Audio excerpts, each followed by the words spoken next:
घना जंगल और अजीब सरगोशियां। शाम की 6 बजे थे। सूरज डूब चुका था और जंगल के ऊपर गहरे नारंगी रंग की परत फैलने लगी थी। हवा में अजीब सा सन्नाटा था। न पंछियों की आवाज, न पत्तों की खड़खड़ाहट। ऐसा लगता था जैसे पूरा जंगल किसी अदृश्य डर को महसूस कर रहा हो। गांव वाले अक्सर कहते थे कि इन दिनों जंगल में एक अजीब प्राणी घूमता है। कोई कहता वो कुत्ता है, कोई कहता वो इंसान जैसा लगता है, लेकिन असलियत किसी को पता नहीं थी।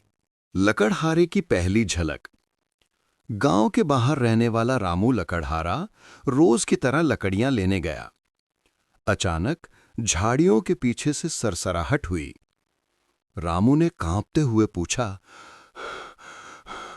कौन है वहां? धीरे धीरे झाड़ियां अलग हुईं और सामने एक ऐसा प्राणी खड़ा था जिसका शरीर कुत्ते जैसा लेकिन चेहरा इंसान जैसा था। उसकी आंखें लाल, बाल बिखरे हुए और चाल अजीब थी, जैसे कोई इंसान। रामू की बात सुनकर पूरा गांव चौंक गया। महिलाएं बच्चों को घरों में ले गईं, बुजुर्गों ने दरवाजे बंद कर लिए। गांव के सरपंच ने कहा, हम सब मिलकर देखेंगे कि असलियत क्या है। ये जंगल हमारा है, डर कर नहीं रह सकते। परंतु सन्नाटा ऐसा था कि सरपंच की आवाज भी कमजोर लग रही थी। अगली सुबह गांव के कुछ बहादुर लोग डंडे लेकर जंगल की ओर गए। रास्ते में उन्होंने अजीब पैरों के निशान देखे, आधा इंसान का, आधा कुत्ते का। निशान देखकर शंभू बोला, ये तो किसी भी सामान्य जानवर के नहीं हो सकते। सबकी रूह कांप गई, लेकिन वे आगे बढ़ते रहे। जंगल के बीचों बीच एक पुरानी टूटी झोपड़ी थी। उसमें से गुर्राने जैसी आवाज आ रही थी, लेकिन आवाज इंसानी भी लग रही थी। वे धीरे धीरे आगे बढ़े। अचानक झोपड़ी से वही इंसान जैसा कुत्ता बाहर निकला। उसकी कमर झुकी हुई, पैर लंबे और आंखें लाल चमक रही थीं। सब डर के मारे पीछे हट गए। कुत्ता मानव ने एक धीमी सी आवाज निकाली, मत आओ। ये सुनकर सभी दंग रह गए। वो बोल सकता था। जंगल के बीचों बीच एक पुरानी टूटी झोपड़ी थी। उसमें से गुर्राने जैसी आवाज आ रही थी, लेकिन आवाज इंसानी भी लग रही थी। वे धीरे धीरे आगे बढ़े।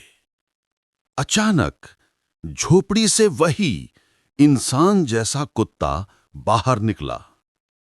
उसकी कमर झुकी हुई, पैर लंबे और आंखें लाल चमक रही थीं। सब डर के मारे पीछे हट गए। कुत्ता मानव ने एक धीमी सी आवाज निकाली, मत आओ। ये सुनकर सभी दंग रह गए। वो बोल सकता था। उसी समय पीछे से एक बूढ़ी औरत आई। वो उसी झोपड़ी को पहचानने लगी। ये तो मेरे बेटे का घर है जो सालों पहले गायब हो गया था। सब हैरान रह गए।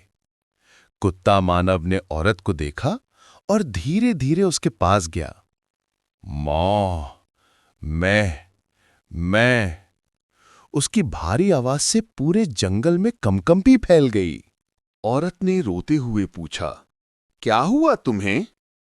कुत्ता मानव ने टूटा फूटा बोलते हुए कहा, मैं जंगल में काम करता था। एक रात मुझे जंगली जानवरों ने घेर लिया।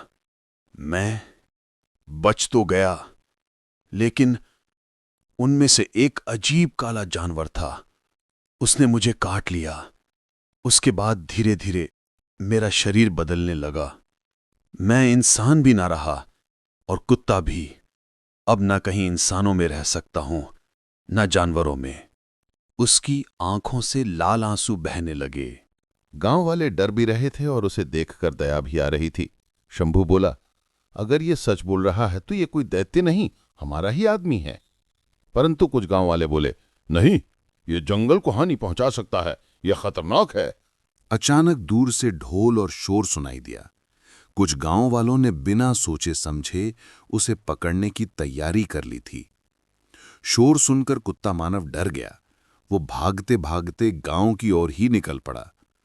गांव में लोग उसे देखकर चीखने लगे, राक्षस राक्षस। बच्चे छिप गए, महिलाएं रोने लगीं और पुरुष भाले लेकर दौड़ पड़े। मानव ने किसी को नुकसान नहीं पहुंचाया, वो बस छिपने की जगह ढूंढ रहा था। लेकिन लोग डर के कारण उसके पीछे भागते रहे। अचानक वो फिसलकर पोखर के पास गिर पड़ा। उसने दर्द भरी आवाज में कहा, मैं किसी को चोट नहीं। उसी समय उसकी बूढ़ी मां वहां पहुंची। वो चिल्लाई, रुको, ये मेरा बेटा है। गांव वाले ठिठक गए। मां ने उसके सिर को गोद में रख लिया। पूरा गांव मौन हो गया। सरपंच ने कहा, हमने डर में आकर उसे राक्षस समझ लिया, जबकि वो अपनी तकलीफ से लड़ रहा था। गांव वालों ने उसके लिए एक छोटा सा स्मारक बनाया और उस जगह को दयाल जंगल का नाम दिया, जहां उन्होंने सीखा